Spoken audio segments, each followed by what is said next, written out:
welcome to the Underpowered Podcast, a gaming podcast where we are busy adults, but we still find time to game. My name is Shelby Stokes. On the cast with me tonight, Philip Karen. Hello. And Eric Scott is also here. What's up? Good evening. And status update for Casey, who is normally here. He was not able to make it, but he did buy Fire Emblem Engage. So let's just say the priorities are in the right spot for a gamer, right? Yeah. He's taking a sick day. Sick day. It's That's a right. sick day, quote unquote. We'll see that status online. You know that all night. Oh, man. Too funny. No, I mean, all He's joking allowed aside, in Casey has been busy. We did a D&D cast on Saturday night. Eric was a part of that. We'll probably wrap back around and talk about that a little bit later in this cast. And then Casey also had an interview last night with a interview, which was pretty darn great. So Wow. if you want to go watch that stuff, do so. So he needed a night off, but seriously, we know he's playing Engage, right? He's playing the new Fire Emblem game.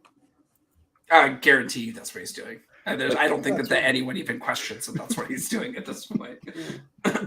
You know what's funny is like in the chat, he's kind of been like, or in the Discord, he's like, am I going to do it? Am I going to buy it? No, I shouldn't buy it. No, I am going to buy it. Should I do it? Yeah. And then boom, he's like, no, I'm getting it. It took him 4 days. Is it a full price game?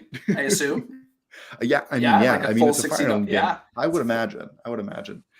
When did it come out? Chat, Table Talk was great. I agree, Linda. I still have to go back and watch a little bit of it. I didn't get the whole episode, but it seemed like a good interview all around. Yeah, it really was, and I gotta say, Dan, he was a fantastic guest. Made Casey's job really easy. I gotta say, great interview. Yeah, I as a newer D&D player, I learned a lot just listening. It was really good. It was a great show. Yeah, D&D has always scared me. Like obviously, we tried to do it on the cast, and I got scared. And I don't know, Phil. How do you feel about D&D? I feel like I'm slowly being inundated with the D&D. I'm learning it by osmosis. It feels like all good things. I think that there's a certain threshold, right, for certain games that have such a window. I feel the same way about D&D as I felt like about World of Warcraft all those years ago. I feel like there was a time to be into it, and then that window came, and everybody was there, and they were all there, and I was living under a rock, and I knew nothing about it. And then I looked back after 15 years, and I was like, that window has closed. And like, I'm not. I'll do a new adventure, right? Excited for some games coming up this year. But, like, I'm not going to go back after 20 years and try World of Warcraft for the first time. Like, oh, man. There's just no way. Need to do. This seems like a segment. Linda, what do you think? We just go back and play WoW from the beginning. We're going to grind it all on stream, beginning to end. Shelby, were you in WoW when WoW was the thing? Were you doing WoW? I went to like a level 40-something druid. I used a name from a friend that I had and just put it on the internet. It was highly fun. Yes, we are in dangerous territory for an Eric WoW rant. I'm gonna say the name Enrique came from WoW. My very first character was a Resto Druid. I was deep into WoW. I loved WoW. I did arenas. I raided, and I was there for vanilla. Like when vanilla was good, Phil, if you genuinely cannot recreate the experience of WoW when it was new and it was amazing. To this day, it's still the best game I have ever played as far as just being immersed in WoW and just in this amazing world. Your first character seeing this world for the first, it was just unbelievable, and you can't do it again. I've got the temptation to play it. I will never. It's like that episode of South Park with where you're trying to chase the dragon in the video game and you can't catch it. You're never going to catch that. Well, and I think that if you look just from an analytical standpoint at what that game did right during its heyday, I think it's what a lot of games are not doing as well nowadays, especially multiplayer, that they're trying to replicate that success. And what I think they did, at least from doing a ton of reading over the years, is they found a way to balance the individual playthrough with a sense of community. And they had such a deep end game where you had to do certain quests with people, but there were also these other things that you could do by yourself. I was talking with Dr. Z the other day, and we were talking about Destiny, right? And how Destiny wanted to do some similar sort of community building activity via the raids, right? But a raid takes like 6 hours to do. So, I can't, and also who's going to get together anymore? 4 friends, like as older gamers, like I don't have 4 friends that are aligned at the same time to play games. You know what I mean? So I definitely can't get them lined up for a 6-hour raid on Destiny. So I think that no one has really been able to replicate what WoW was able to do during their heyday.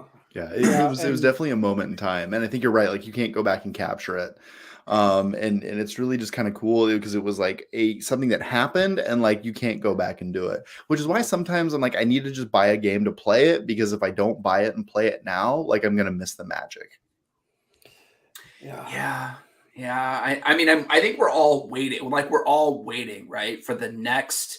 Like I think Diablo 4 this year, right? This will be on my. That's a big one. I think that I know, Shelby, I've talked with you about it. I've talked with people in the Discord about it. That is a game that I have playing D3. I have nostalgic memories of, just even though it was broken and they had the free money market, that people were just scamming items off of me for hundreds of dollars. I still have nostalgic experiences of just like doing some dungeon runs with my friends and then having a session and being like, do you want to just tackle this dungeon run? And then we're done, And then by the time, after a year or so of playing it, by the time they had patched in all the end game content, it was actually pretty fun, right? To go to these higher tiered, more difficulty, but it just took them a little while to get there. So I think that I'm waiting for my next experience to where, like, I don't want to go through a 2D side scroller with somebody. Like, I want an immersive experience where I can level up a character,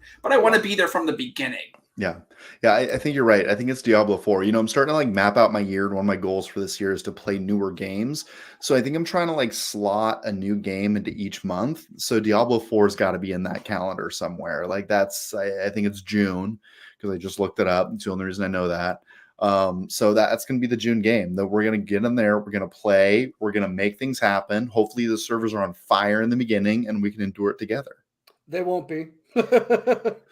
Oh God. I just think about so many games these days that release and how complex they are, and how I am so tempted to be there on June 6th that night, ready to log in at 9 p.m. Western Pacific time, and knowing full well that the game's going to go live, knowing full well that my heart's going to be broken because I'm going to try to log in for 3 hours only to say that the servers are down for me. Okay, let's do it. Live stream at midnight on this channel. Diablo, here we come.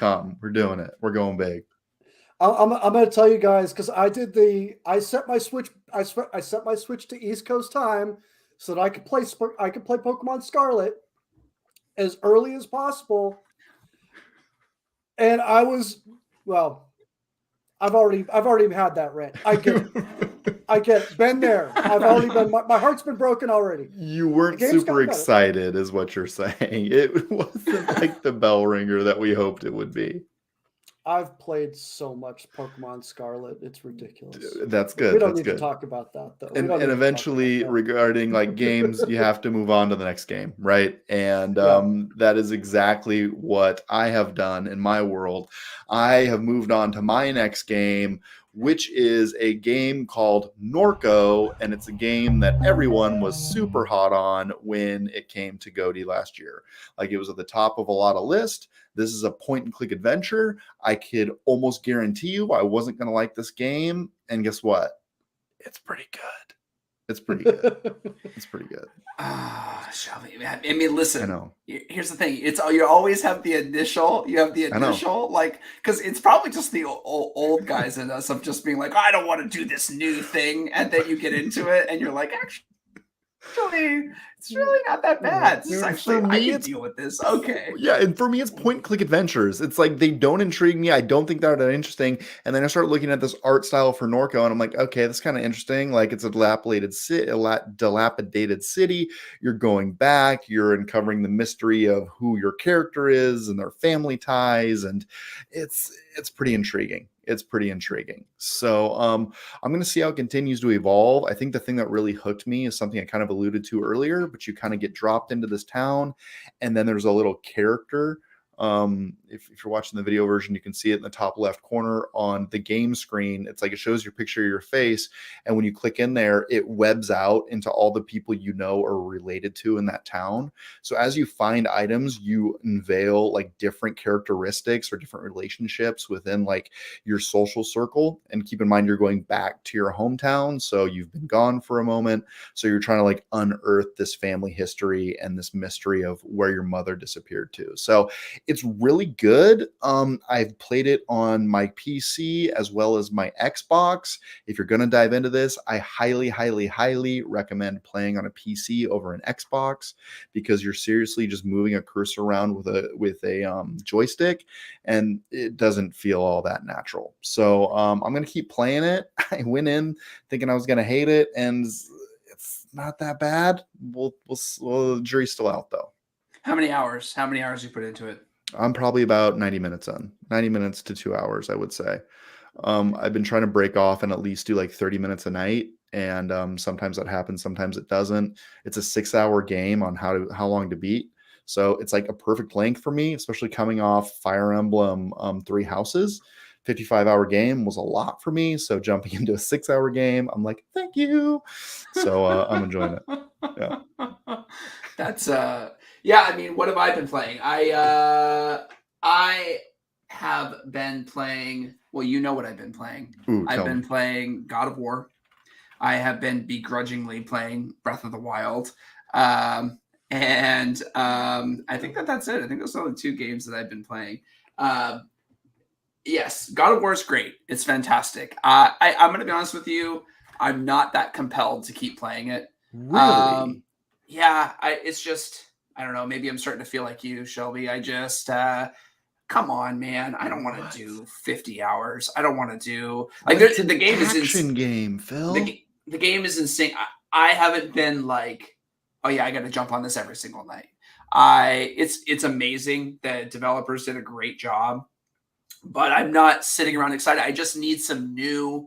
I need a new franchise, man. I need a completely new, not a different story. The game is beautiful. It looks like a next gen game. You know, when I bought my PS, oh, what was it? What was the most nostalgic? Probably the PS3, right? I went to the store and I bought the PS3. I bought Oblivion. I bought Resistance, and I bought MLB The Show. And so when it came to the PS5, I didn't really have a bunch of titles that I really wanted, and for 2 years, right? Because the PS5 has been out for 2 years. I didn't really have anything that was like, you go and you get a system and you get a game, right? Mhm. And that Right. was really for me why I was holding off. And for me, Callisto Protocol, which I finished, and God of War were those next gen titles where they graphically looked like next gen titles. And I'm like, okay, this is a system buying Experience, yeah. game experience. Yes. Which reminds me that speaking of new games, there are two games coming out next month in the month of February. And the debate for me is buying one of them. So I'll give you the two games and you can give me your vote, and I will not listen to you. So What a my jerk. the Do you hear two, Eric? He's like, here, you can like voice your opinion, but I'm not gonna listen to any of it.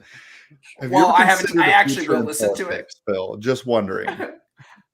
I will listen to you because I actually haven't decided. So the two games, the big title releases that are coming out, um, Atomic Heart, which is that game that you and I looked at on the podcast last year, Ooh. which is that really with the metal, the two ladies that were all in metal, and they have all of these. It's kind of got like a Bioshocky vibe, and so that looks amazing. Or the new Harry Potter game, which I'm not that into. I'm So not this is that into. So Is it loading up? I got to remember what Atomic Heart is. It's currently on the screen. If you're watching the video version, it does look action based. It definitely has BioShock vibes, as you mentioned. This game looks cool. I can tell you right now, I am buying Hogwarts Legacy for my new game in February. It's happening. I'm buying a new TV. I'm gonna have like all the bells and whistles of my Xbox X Series, and I can't wait to see H Potts on that television. Like that is what I'm going for. Well, then I'd I get Harry might buy Potter. Atomic Heart. Is that You right? Harry Potter? Is that what you said, Oh, Eric? yeah. Was Oh yeah. Oh yeah. Come on, look at this though. Look at this game. Dude, Two It's completely really- different style. I can already tell by the way you're I talking. mean, Your oh, yeah, Patronus is that's- probably something lame. Like your Patronus is a slug, I bet. You're a little I yin didn't and yang even. here, I but never yeah. even finished reading the book series, to be honest. Like I got through the 4th book when I was like 15 years old, You and didn't it was like finish Harry 1,000 Potter? pages. That's No, and blasphemy. I've only seen one of the films, to be honest with you. I've only seen one Wow. of the 7 films, Oh. if you can believe that. And it's not because of any sort of hate or anything like that. It's just because it's just a series that I just never finished. I never went and did it. So I've only read 4 of the books and I've only watched one of the movies, which is the first movie. And I haven't seen anything else other than that. So I think that the game that's going to have more depth is going to be Harry Potter, but I just don't know enough about. I'm not as bought into the lore, right? Like, and I haven't seen any of the spin-off movies. I haven't seen nothing, so that's why it's still up for debate. Linda, the I- gamer girl in that chat, says you must read the books, and I'm with her. What do Yeah. you think, Eric? Yeah. I agree. Now, let me ask you this, Phil. Which one looks more fun to you to stream? Well, that is actually a great question, because it may be like the problem with playing a game like an Atomic Heart, which, first, on a side note, I know that Linda the Gamer Girl is watching on YouTube. Shout out to you. You've been really great, like watching our content and listening and engaging, and it's like what we had hoped for. So like a personal thank you to you, because I know that you've been actually watching the content and giving great insight. So shout out to you personally. And yeah, go like and follow Linda the Gamer Girl, because she's awesome.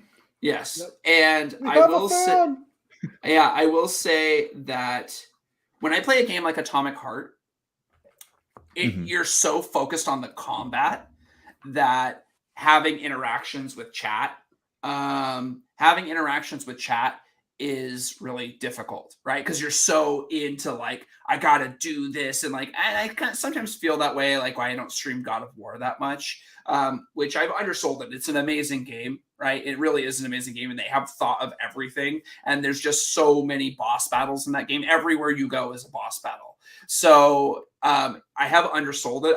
I personally am not emotionally compelled. So playing an action game like Atomic Heart on stream may not be the best choice, because I'm just gonna be there like with the Michael Jordan with my tongue hanging out, like biting my tongue, focusing on the combat.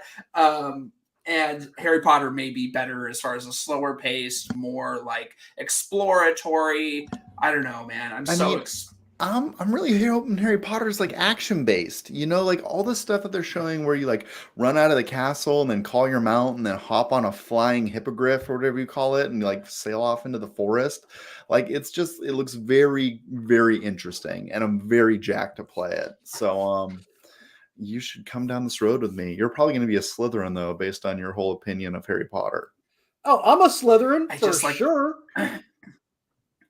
Oh God, just you saying that, I'm like, I don't know, man. I just don't know. Here's what it is. You know what it probably is that I'm probably so cooked from playing Breath of the Wild, because my son loves that, and anybody that's a parent realizes that you just do things for your kids. I've beat, even though I called him by the wrong name in my coffee break today, I beat Thunderblight Ganon over the weekend, and my son was so excited, which, shout out Dr. Z. You haven't finished it, and we have. Nana Boo Boo, I'm better than you. And my son was so excited, and he like pretty much choked me out. and I'm just burnt out from freaking exploring. They have So so many fetch quests in that game. So tell me where you land on Breath of the Wild, because I am admittedly, people know this, I'm not a huge fan of Breath of the Wild. I think it's it doesn't feel like a Zelda game to me. Totally my opinion. I think it has the name of Zelda, but it didn't grab me like it grabbed a lot of people. Has your Ooh. opinion changed, Phil? No, you know what? I'm going to make a controversial opinion in perspective to the fact that we're talking about video games. One of the most overrated games of all time. One of the most overrated of all time. Here's the thing, right? Why does the Zelda franchise obsessively worry about why do they screw with the inventory system? Like in Majora's Mask, right? That one had such a cult following, was Majora's Mask, because everybody Mhm. liked the masks. Every time you left a cave, you lost all your inventory. Every time you left a dungeon in Majora's Mask, all your bombs, all your arrows. I spend more time worrying during combat about whether my sword's gonna break and like pausing, going in, switching to a new weapon, going in, pausing, switching to, like, every time I pause, it takes me out of the combat, right? Mm. And also, I think that it's sort of Zelda has always been a notorious series for like not giving you any direction at all as to Mhm. what you're supposed to do. And I just like something that's more on rails. I prefer to be like, go here. It's somewhere in this area, right? Like if you select a quest, like there's a ton of fetch quests, like I have to gather 10 wild berries and I have to gather 10 flint and I got to gather 10 crickets and I got to do, right? And I'm like, dude, I got to go out in the middle of the woods and like look for this stuff. I have no idea where to look for it. There's no direction whatsoever where to even find it. Do you seriously think that at 35 years old, I'm going to spend 13 hours looking for wild berries? I'm going to probably do it tonight because my son asked me to, but I'm not going to spend 13 hours like looking through. I just need a little more direction. That's all. Dad, if you love me, you'll find the wild berries in the forest. Yeah, clearly. Yeah. Do Eric, you did do you you play this think game? I did? I beat this game, and I am not a Zelda fan. Hmm. I have tried multiple Zelda games. I can't get behind them. This one I enjoyed. I agree with Phil. I think it's highly overrated. I think it gets a lot of. I think it gets a lot of leeway because it is a Zelda franchise game. If this was not a Zelda game, I think this is a great game, and it has nothing to do with the fact that it is a Zelda game. What makes it a great game to me is I feel like it did the open world for it. Well, I'm a big Skyrim fan, and I can forgive a lot of flaws, a lot of big issues with Sky, graphical bugs, go flying off the map and get hit by a giant, with crazy stuff in Sky. I can deal with that because they do the open world adventures so well. And this game does that well. As like I said, I don't. It doesn't make me nostalgic. I'm not. I didn't play it because oh my god, it's the next Zelda game that I've got to play. It was a good game. I played through it once. As somebody who likes to replay games, I'm not going to play it again. Yeah. Um, Yeah, no, I hear you. I was just talking to somebody at my workplace today, and they were basically saying that they think that there's a new Zelda coming, like very, very soon. And I don't know how much truth is in that. I don't know if there's any truth to that. If that happens, cool. But they're basically saying a new Switch is coming, and so is the new Breath of the Wild, and they're going to come hand in hand. And I'm like, that's a big bet. But I mean, there are people that absolutely love this game. I'm not one of them. An open world crafting game is difficult for me to get into. I'm holding out hope that there's going to be one that like pushes me over the edge. Like I really want to get invested in a crafting system, but I run into the same issues you do, Phil, with that you just mentioned, Phil, where it's like go find wild berries, and I'm like, where are wild berries? Or go find this mineral to make this next item, and I'm like, I don't know what that mineral is, and then I just kind of like stop. Right, and I admit that in No Man's Sky, and there's a couple other titles where that plays out too.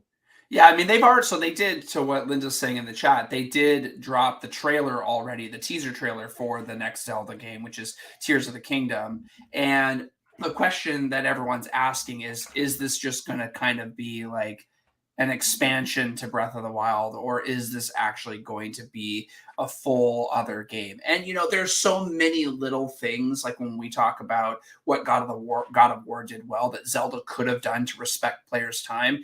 Even if you drop like a big circle on the map that says it's in this region is the thing that you're looking for, to kind of give people a guideline to where they should even begin looking. Like that type of stuff gives you like, okay, I know that I'm going in the right direction. And on some of these divine beasts, Mhm. I had no idea what I was doing. You know what I mean? I was like, I got lucky and was happened to be floating. And I was like, oh, I never would have figured this out by myself. It just happened by accident, and there were some that I had to look up. So just with a little tiny bit more direction and Yeah. stop making all the weapons break every 5 seconds, it could have been a better game. Yeah, The and I inventory think management. Tears of the Kingdom is a sequel. Like, it's got to be a full-on sequel. Even if it's like, okay, there's some structures that go like vertically in that space, they're gonna have to completely rework the map as we know it. This can't just be a DLC, especially after 6 years. Breath of the Wild came out in 2017. You're 6 years later, and they're supposed to release it in May. And I'm excited to see what it is. I hope there's more direction. I'm hoping that Breath of the Wild was like their first pass, and the second pass, maybe my expectations will be a little bit more realistic with this title. So I'm excited, but there's no way it can be a DLC. It has to be like a full on new experience. Which I won't be showing to my son. So Dude, you will. thankfully That's he your won't be May seeing the game. trailer See, for we're that. filling out the No, calendar. That's your no, May no. game, Phil. Oh, I love it. I love it. So I know we've kind of jumped around on games. Eric, what have you been playing? Anything you want to talk about? What I've been playing, or well, I kind of want to jump back to something that Phil mentioned is a system buying game. A game that you would come out and actually buy, because I haven't bought a console yet. Have you guys looked into Starfield? Yeah, not as much as I should. I mean, I think that I saw something that was at either like the E3 presentation for Xbox, I think was probably the last thing I saw. Is there It's anything, tell me what's on your mind? Well, it's been pushed back again. It was, well, I Oh mean, no. I haven't looked up anything recently as of a few days ago. So if any big news came out, last couple days, I haven't seen it yet. But it's supposed to be the first half of this year, and it was already pushed back. It was supposed to be at the end of last year, and they've been very vague with it. But it's a Bethesda open world adventure game in space, and that just hits me on so many levels. And it's the game that I'm looking forward to the most this year. I'm looking forward to Diablo 4. Like absolutely. I've played all 3 games. It's going to be great, but this is the one that this is what they are holding off of the Elder Scrolls 6 for. This is what they've been working on. This is what they've been making you wait for, Elder Scrolls 6. This has been their baby. And if they're going to push it out outside of holiday season because they want to polish it up a little bit, I'm expecting really big things. And I just kind of want your guys' take on this game. This Is this is a game. is this for Xbox only? Yeah, Bethesda. Oh, I is think it the really? Xbox got the rights. Whoa, this game is not going Xbox to be got the available on PlayStation. Is that right? No, it's not. And that's why I haven't bought a PlayStation. That's why I haven't bought a PlayStation yet. I just Give haven't me a seen a break, game that's dude. like, Give me a freaking break. Like, dude, I just want to play. It looks amazing, and I mean, just Phil's it's not. so Feels annoying. salty now. So annoying. Feels So annoying. salty. Dr. Z, where are you at in the chat, man? Dr. Give me a Z, where break. was this information when you oh, made it's Phil buy complete this? BS. It's Oh complete BS. no. I've been a PlayStation guy my entire life. I got an Xbox One because I got hyped on Titanfall, and yeah, I think I just got hyped on Titanfall, and there were a couple other games, and I think it was a piece of junk, man. It just controller broke after about 6 months. It just I was so let down. I was like, I got to get my PlayStation back. I I lost a lot of money on the deal. Like, obviously, if I sold it, I straight up took that thing back to GameStop. Was like, trend this thing in, give me a PS4. Been happy with it ever since. And This game looks cool. I it's mean, the it's Starfield looks BS. really cool. Yeah, I mean, if you remember back to like when I was talking about the Avengers coming out, whenever that came out, Casey and I sat on the podcast and I was like, exclusives are stupid because I was frustrated that Spider-Man wasn't coming to the Xbox because it's a Sony exclusive, et cetera, et cetera. And honestly, I feel like we're past the point of exclusives and the game is still going to be played, right? I mean, at the end of the day, Microsoft can do what they want. It's frustrating that like you almost feel like you have to have both consoles to play all the experiences. Like I still really want to play what's the game with Aloy, the robot dinosaurs? Oh, Horizon. Horizon. Yeah, Horizon. like I want to play Horizon. I bought a PlayStation 4 mainly to play Horizon. And it's like, okay, I bought a whole console to play 2 or 3 games, right? And I'm probably gonna have to do the same thing with a PlayStation 5. But yeah, I mean, Starfield, very high up there on my list. Can't wait to play it. I was just thinking the other day, like, I could really go for a new Fallout game. Like, That's, you know, it's I'm it's ready. funny that you brought that up because when I was watching the trailer, that's what I thought of in my head was when you played the original Fallout Yeah. and the vault opened and then you were just in this space and you had no idea what was coming. And these are the types of experiences that I'm looking for, and it feels like this year is going to be a good year for that. It's going to be a good year for games, a lot of projects. Sometimes you just have those freak years, where you have like 15 games that are just like, you wonder why a game didn't get game of the year. And you're Mhm. like, yeah, well, look at the roster of games Right. that came out that year. Like so many Yeah. amazing games. So I think fingers crossed that nothing gets delayed, but this might be the year for that. Yeah, Yeah. for sure. Yeah. So I know we're kind of chatting games. I'd like to transition over to the news, if you guys are okay with that. Certainly. I grabbed a few stories. Casey, thanks for help sourcing these stories. I'm not going to use all of them, but I am going to use some of them. Essentially, like the stories that I kind of wanted to pick out. First one being one that we kind of already alluded to, and that is the fact that the Avengers game is being sunsetted. I think that this is something worth talking about just because for Disney to pour so much money into Avengers and have this game be sunsetted after only a couple years is like absolutely buku bonkers. So because this game is being sunsetted, all of their DLC is being released, and something that those people that are not on PlayStation are not going to get are any of the Spider-Man contents or skins. So, I mean, I think that the reason that I kind of wanted to bring this up and talk about it is, yes, it's too bad that this game is going to be kind of going by the wayside. They're not going to put any more time or energy into it.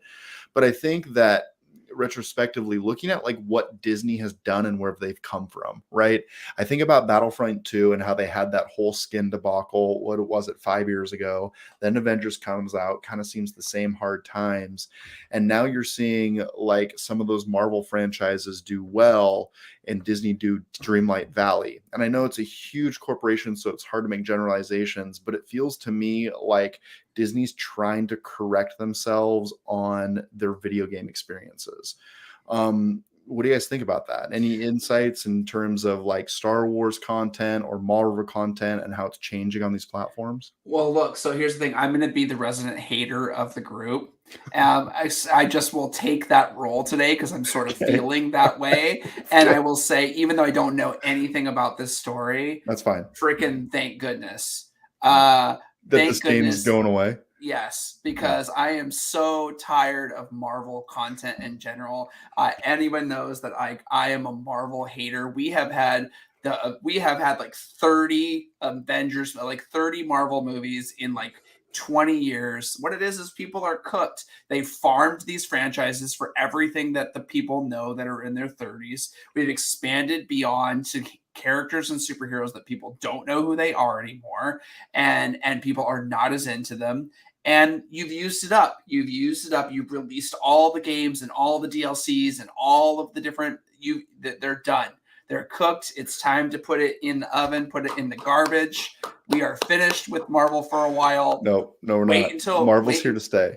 wait Marvel's here until to we stay. bring Wolverine back for his 15th incarnation. Oh God! Because I already said, right, the worst thing that Marvel did as a franchise prior to Disney was introducing the multiverse, to where everything that pretty much happens can just be reversed by going back in time. It makes everything irrelevant because you can always just go back in time 5 years and just reverse everything, making everything that you're reading irrelevant. So thank goodness, like Star Wars is going to be close behind on the front of just absolutely burning it out and making show after show, and then nobody's going to care. You Dude, just you really hate Marvel. I just like I as don't a I know whole. I don't hate Oh, it. I God. just like 30 movies, man. I've seen 30 movies. We're That's a gonna we're lot gonna of lock you into a room. It was already threatened in a chat somewhere. We're gonna lock you in a room with Nathaniel, and we're gonna make you watch them all, beginning to end. I'm with Phil. I'm with Phil. Once Endgame was like, okay, thank you. Yeah. Let's go home. The party is over. It's been Yep. fun. It's Yep. time for everybody to go. And I tried a couple of the shows. It just didn't hit the same way. I tried a couple of the movies. I was at Eternals. It was terrible. It was awful. Dude, Disney I was want at my that money same back. party, and they're like, "Oh man, this party smells like $2 billion. We should throw this party again. Y'all want to do this again? Okay, let's do this again." Oh man, you can't look. You get it's Police Academy 12, and it's just time to go. Listen, I'm here for it, Marvel. Don't listen to them. Bring me all the Marvel. Give me more. I need more. I need more. I'm going through But withdrawals. I'm going but through no, I withdrawals. mean, Phil's absolutely right though. They gave us the best of the characters.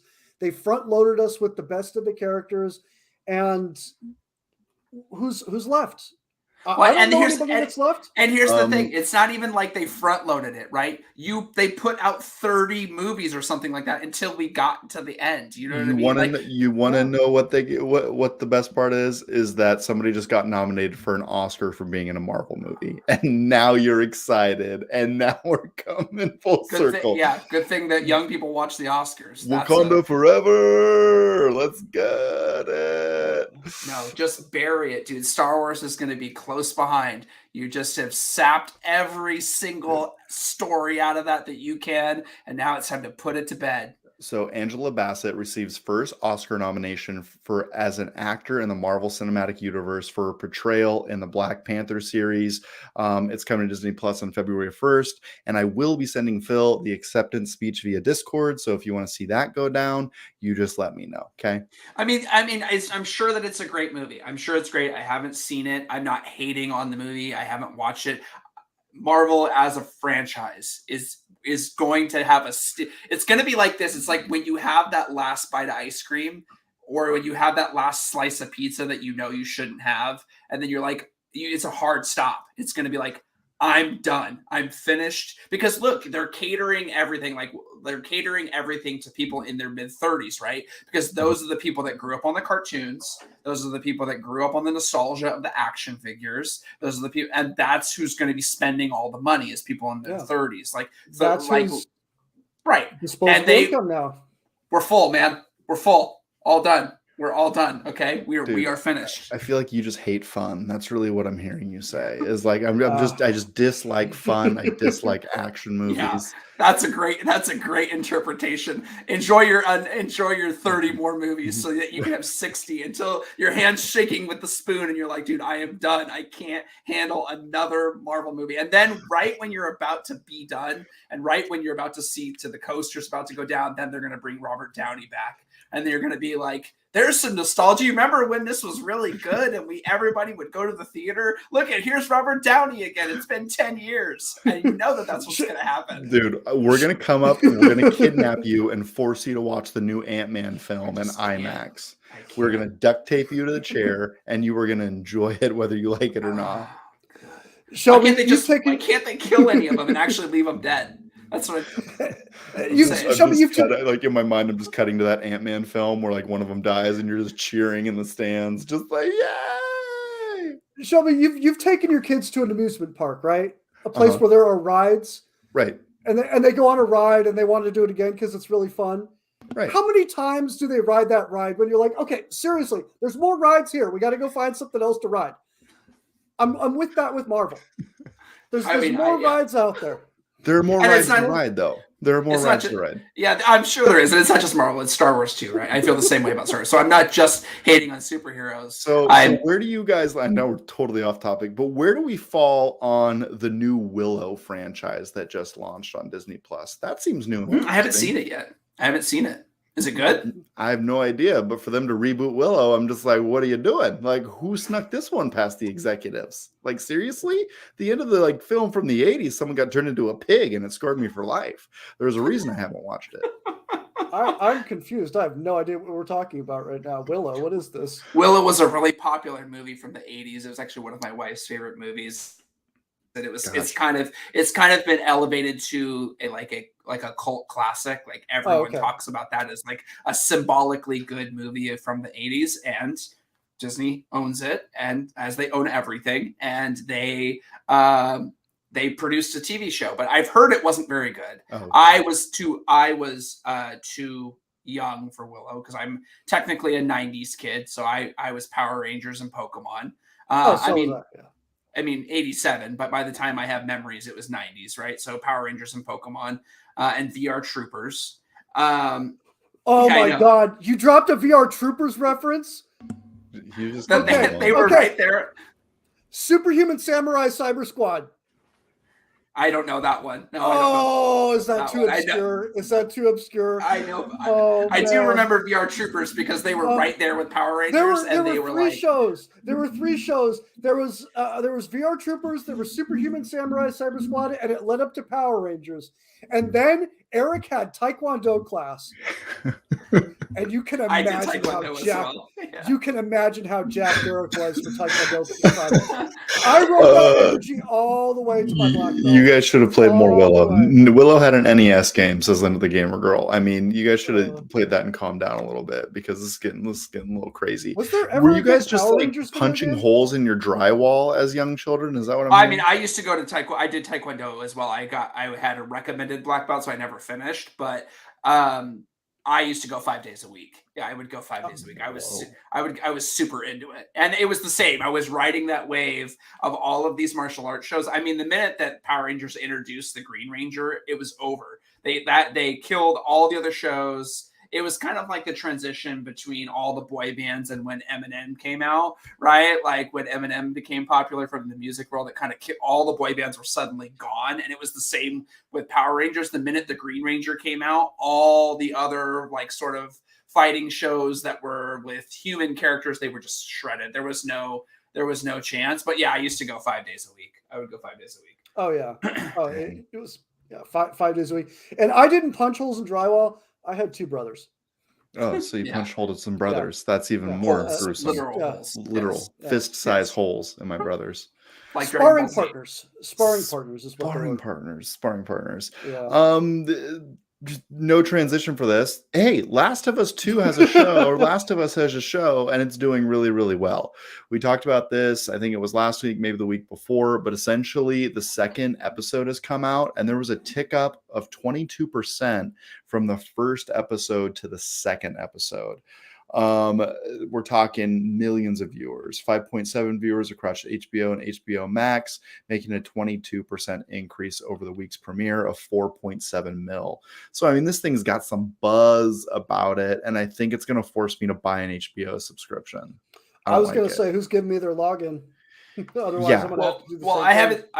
I haven't watched it. I mean, I have played the first game, and I haven't watched the show. But I'm a binger, so I don't want to wait. I'm actually finishing The Walking Dead because I never saw the last season, and then wait, time out. Did you just crap all over Marvel for like 10 minutes, and then you admitted that you watched the entire series of The Walking Dead? Yeah, people were kind of haters on it, but I liked it, man. Okay. Hey, man. I mean, 11 seasons. Reflecting back, we didn't need about 4 of those seasons, but I still watched every single episode. I'm a binger, so I will be waiting for that show to have at least 6 episodes out before I start watching it. And Yeah, I heard it's amazing. I heard it's really good. Yeah, like, so there's people in our chat that's like, "Hey, what do you think of the show?" I'm hearing it from like people that aren't in like the video game sphere. They're asking me about this Last of Us show, and I feel like I got to get in to like see what the hype's about, to like watch it. So I think I'm going to go out of my way to like find a way to watch this. Dr. C, what's up? Let's talk. But yeah, no, I'm going to be watching this show at some point. It's just really cool to see it's getting like more and more traction as time goes on.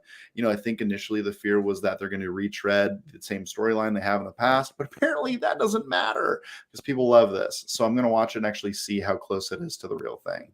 Well, why wouldn't you retread the story? It was Kind of a a perfect great story. Yeah. Look, when I first played that game, when I popped that into my PS3, I was it was the greatest game. Like, if you were to break down what makes a great game, it checked every single box. Yeah. It was I was 30 minutes into this game and I'm like, I'm playing the best game that has ever been made for the PlayStation 3.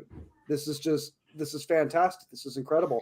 Um, I've never had so many emotions like immersed in a game. I would have to take breaks and go outside, get sun on my face, eat a piece of chocolate, like, call my mom, something to like remind me that I'm human, remind me that the world around me is not crumbling, because that's just how deep that game gets into you. And I got to see the show. Yeah, there's sometimes I think it's because people sometimes get upset, right? And they get upset when it's like, oh, we're going to see the same story over and over and over again. But like sometimes that's my biggest complaint, which is like, don't take creative liberties with the story when the story in and of itself was already perfect, right? Like I think that I haven't watched I haven't watched the Uncharted movie yet, but I played all the games, and from what I can understand, it was a mashup of all the video games. The film was a mashup of a bunch of the different games together.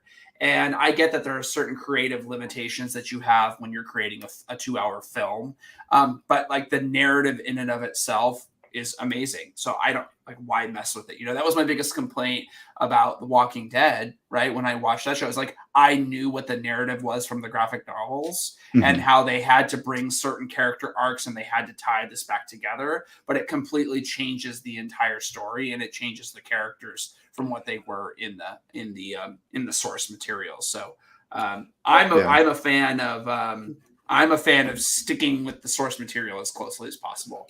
Interesting. Well, what I think you've got the opportunity here to do is actually, because you played Last of Us from that first, that, I guess, third person perspective, from that direct perspective, single camera angle. Now with the show, you're able to take those really huge, really critical moments and kind of zoom in on those and take, the way TV is able to, dramatize those just a little bit more, kind of, put the cherry on top, add the exclamation points, throw the sprinkles on there. That's what I hope they're able to do with it. Yeah. That's what I think they can do. Yeah, if they can like take the story and evolve it into get in front of more people's eyes, then let's do it. I think I'd really just like to watch the show after playing both the games, like understanding what they're trying to say and see if they can tell it in this medium, because obviously you can't take whatever it is 100 hours to tell the same story you did in Last of Us 1 and 2. So they're going to have to put it together, and I really am interested to see if they're going to go through the first series like number 1 and number 2, or if they're just going to stick to number 1. But time will tell. Well, I mean, here's the thing though, right? What is the time to beat on these games, on these average story games? It's like 15 to 20 hours. That's like 2 seasons. You know what I mean? Like that's 2 seasons of a show. You could literally tell the story word for word and stretch it out over a 2-season miniseries and tell the whole thing. So, I mean, it's interesting. You could do different creative things, like you said, with a show. So it'll be interesting to see what they do. Yeah. And you're exactly right. It looks like Last of Us 1, 15 hours, Last of Us 2, 24 hours. So it takes you to about 50 hours of content. No, 40 hours of content. So, I mean, 4 you're there seasons and to you're go. obviously going to need some evolved storylines, right? Yep. Because if you take the gameplay out of those titles, you're not sitting at 15, Yeah, 24 that's hours, true. right? So, Yeah. so it's far less. So cool. Well, that's going to wrap the news segment. So let's move on to one of my favorite segments that we haven't played for a minute. This is called Rolling Back the Clock.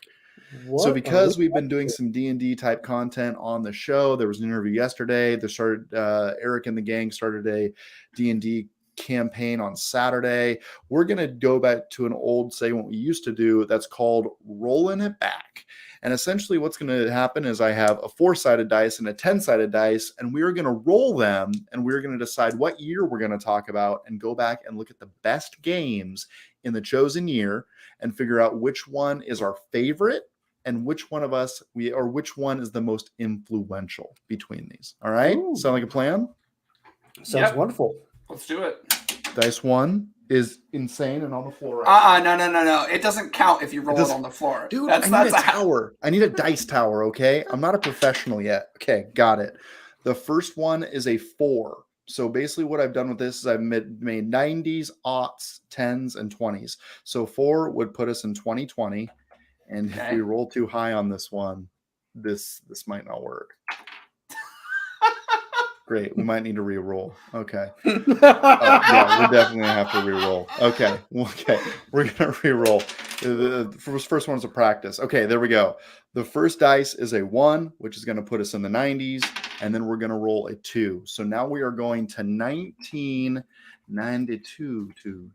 We're going back in time. Oh man. So what do you guys think released in 1992? I'm looking at it right now. I mean, there's obviously a Good. clear winner here. Oh, So is is it there Street- now? I'm not looking at Oh, anything. there's it's a huge list of what. Yeah, I mean the obvious winner is Super Mario Kart.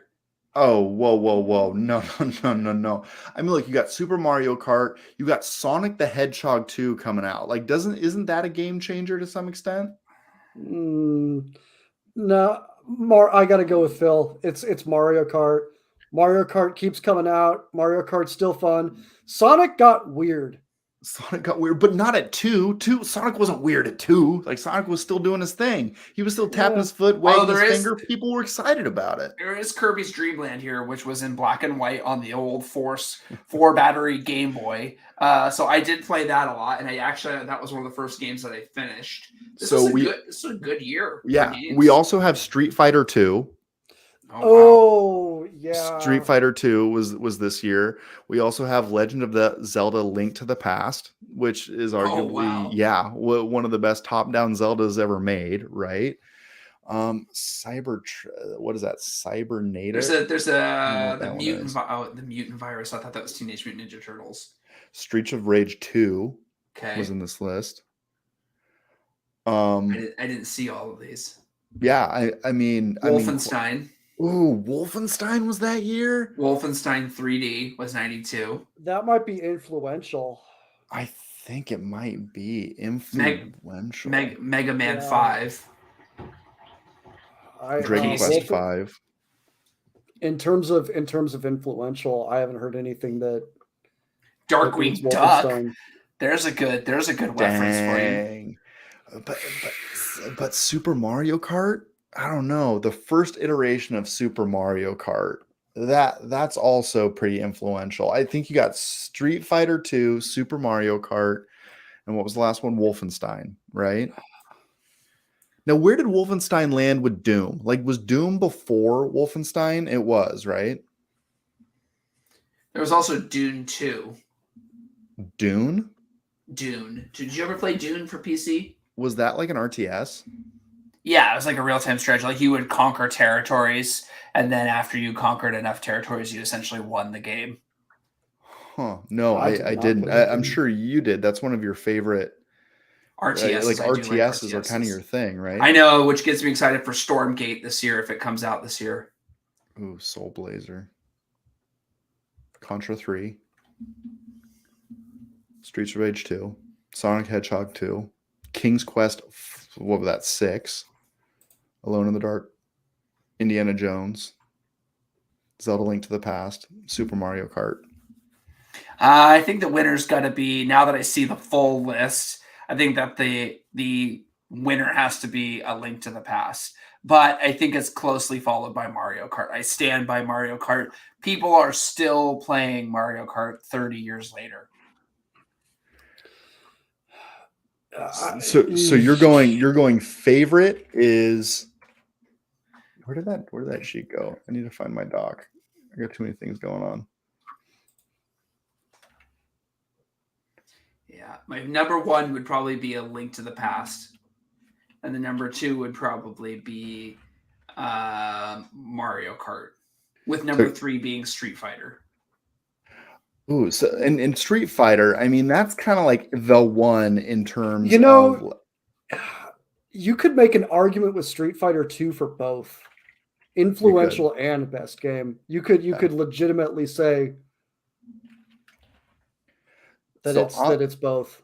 I'm saying influential for me is Super Mario Kart. And the reason I'm saying Super Mario Kart is because Super Mario Kart literally like carved out its own genre.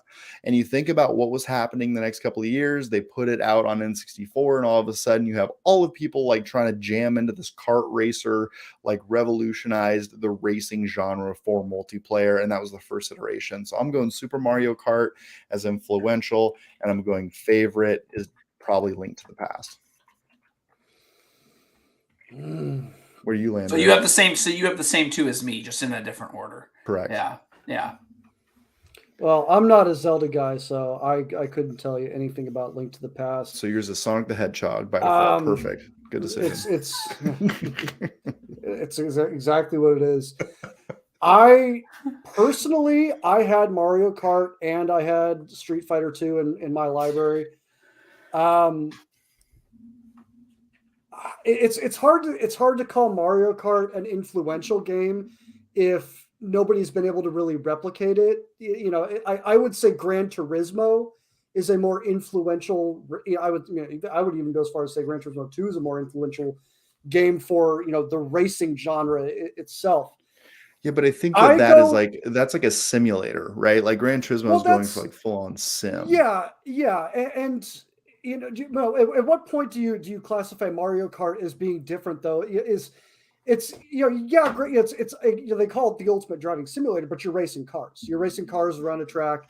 You're doing time trials. You're doing big events.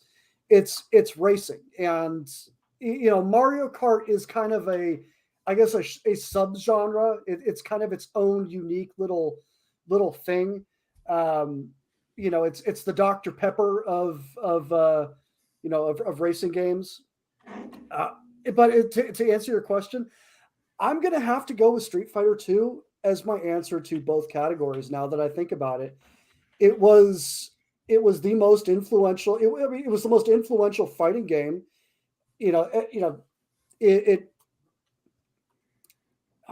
Smash is a little bit different. You could kind of make an argument there, but as a franchise, it's still going. Would there be, Mortal Kombat? It was close, but my parents wouldn't let me play Mortal Kombat when I was a kid, and that was probably a hang up for a lot of kids out there. As soon as your parents hear there's going to be red graphic, red pixels, on the screen. No, I was playing Mortal Kombat, but I definitely was. You can never overestimate the power of the very first time that you uppercutted somebody and someone told you that it was like a secret in the game that you could uppercut somebody on Game Boy or whatever and knock them into the spikes below. And no one believed you until someone pulled it off. And then you were like, oh my goodness. And they built so much of their brand on shock value. And the problem is these days now with the future Mortal Kombat games is that you're now cashing in on nostalgia, and we're so desensitized to like some of the shock value stuff now as adults that it doesn't, like, sometimes I'm just mashing the button to get through the cutscene so I can get back to fighting. So yeah, I definitely think in that particular angle, Street Fighter takes the cake between the two of them, simply because the mechanics were so dialed in back then. That yeah. Dude, and you could argue that that probably launched a genre too. Like I personally am not a fighting game guy, and it's probably because I didn't have the reverence for it like back in the 90s when it was like hot to trot. Like people that love fighting games were normally exposed to them early. It just wasn't for me, but I I can will say understand this where you're coming too. from. I will say this too. To further make my case, back in 1992, what existed in the world that no longer exists today? Well, plenty of things, but specifically related to gaming. Arcades. Exactly. Yeah. What One was the out. big arcade game? What was the one that people were lining up? What was the one that people were crowding around? Two people to watch them go at it with that stick, smash those buttons. Street Fighter 2. So many I coins mean, were lost. So many coins so were many lost. coins were lost. Did you ever walk around the arcade and check the returns for extra quarters so you could get an extra game at the end of the night? That's the best trick, man. That's the Oh, only way to go. I Does used that to. work? yeah. Does Oh that yeah, I work? used to do that. I every used now to. and then. I used to do that with the those little candy machines that you could put a quarter in and you get like some Mike and Ike's or whatever. Every once in a while, like once every 50 times you did it, you could find 2 quarters and you were like, dude, I just got a free snack, and that justified doing it the other 49 times where you didn't get anything. Oh, I it's a love beautiful it. thing. It's a beautiful thing. What was the game back in the late 2000s where you got to play a serial killer? Oh, wait, what? A And you got serial to killer. you got Manhunt? to it was No. Manhunt. I was thinking because What? I was thinking that Mortal Kombat was like how you said that Mortal Kombat sort of spawned off this genre of like violent games, and I remember that there was so much controversy Was around that a Manhunt. Rockstar game? Was that a I think Rockstar it Yeah, I game? was. think it was a That was Rockstar was game. that was around the GTA era when they were. Yeah, Oh man. Yeah, that because like freaked me GTA was out. taking over the world. And it's like, oh, here's this weird side project where you're like in a jail. Yeah, it was a weird deal. It was a Dude, weird I deal. found my PS2 It copy for Vice frightened City. me, Yeah, man. Or yeah, no, for I found my sure. PS2 copy for not Vice City, San Andreas the other day. I might be doing a Dude, replay of that. there you go. There you go. Eat all the cheeseburgers, get your character super fat, and then get a jetpack. Dude, it was so much fun, like claiming gang territories. I gotta say, Dude, I yeah, gotta say, just roll around on a bike for just rocking around. man, Grove Oh, Street families, baby, Grove Street. That's right. Oh Grove my Street. gosh, we should get a shirt that says Grove Street. Like I am totally in. So Fun I mean, fact: I used to live review. on Grove Street, Did you really? Oh not in, dang. not well on a street, a Grove Street, not A the Grove Grove Street, Street. A Grove Street. Yes. So our best titles of 92. Phil said most influential Link to the Past, favorite Mario Kart. I said influential Mario Kart, Frave Link to the Past. Eric's like, I'm Street Fighter all day, baby. Street Fighter 2 for both influential and favorite. And that's how you play. Let's roll it back. I'm gonna go back and like buy a t-shirt of that game in this year. No, I'm gonna do it, and then you can see it on stream. It's gonna see beautiful right here. Get excited for that. If you're following us on Underpowered, Eric's gonna be back on Thursday night, and he's got Ooh. something cooking. What do you got cooking, Eric? Oh man, I have as always. It's Pokemon packs. Crown Zenith released last week. I have packs on the way. I've got another box of V-Star Universe I'll be cracking open.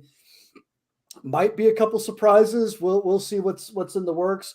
I do want to kind of get into some Scarlet talk a little bit, kind of check in on the game, see where it's at after it's been released for a little while, and I might be ranking something. I might be cooking up a tier list. We'll see. Nice. But yeah, it's going to be all Pokemon tomorrow night. It's going to be a good time. So 8 o'clock will be fun. Hey. Well, let Thursday. me Thursday, just, 8 o'clock, right? Thursday. Excuse me. Yeah. What is tonight? I'm tired. I've been up early. Tuesday. Tomorrow night. Let me just say this. I knew that the new set came out not just because I had it in my calendar, but because today I had to go to Target, which I do very rarely go shopping. And let me tell you something: the card section where all the playing cards are empty. There was nothing. Really?